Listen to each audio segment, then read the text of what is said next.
brought you by Silver Pumps and Motors. Top quality और consistent performance के लिए सिर्फ सिल्वर पंप्स नाम याद रखना। అమరావతి సచివాలయంలో టీటీడీపై సీఎం చంద్రబాబు కీలక సమీక్షా సమావేశం నిర్వహించారు. భక్తులకి త్వరితగతిన దర్శన ఏర్పాట్లపై ప్రధానంగా చర్చ జరిగింది. పాలకవర్గం అధికారుల మధ్య సమన్వయపై కూడా దీనిపై చర్చ జరిగినట్టు తెలుస్తోంది. అయితే పాలకవర్గానికి అధికారులకు మధ్య ఎలాంటి సమన్వయం ఉంది అనే దానిపై కూడా ఆ దిశగా కూడా చర్చలు జరిపారు. ఇక భక్తుల సౌకర్యాలు మెరుగుపరిచేందుకు 9 నెలల్లో తీసుకున్నటువంటి చర్యలపై టీటీడీ ఒక ప్రెజెంటేషన్ ఇచ్చింది. దానికి సంబంధించిన విజువల్స్ కూడా మనం చూస్తున్నాం స్క్రీన్ లో.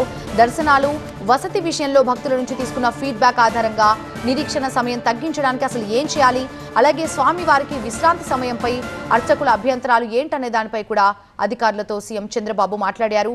బ్రహ్మోత్సవాలు, రథసప్తమి, వైకుంఠ ఏకాదశి వంటి ప్రత్యేక సమయాలతో పాటుగా సాధారణ రోజుల్లో భక్తులకి కల్పిస్తున్నటువంటి సౌకర్యాలు, వారి అభిప్రాయాలపై కూడా చర్చించారు.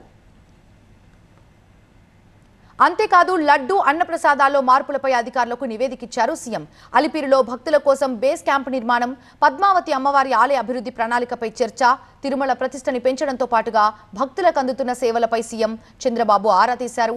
రాష్ట్రం వెలుపల నిర్మాణంలో ఉన్న శ్రీవారి ఆలయాల పురోగతిపై అధికారులకి ఆయన పలు సూచనలు చేశారు. నివేదిక ఇవ్వాలని ఆయన ఆదేశాలు జారీ చేశారు.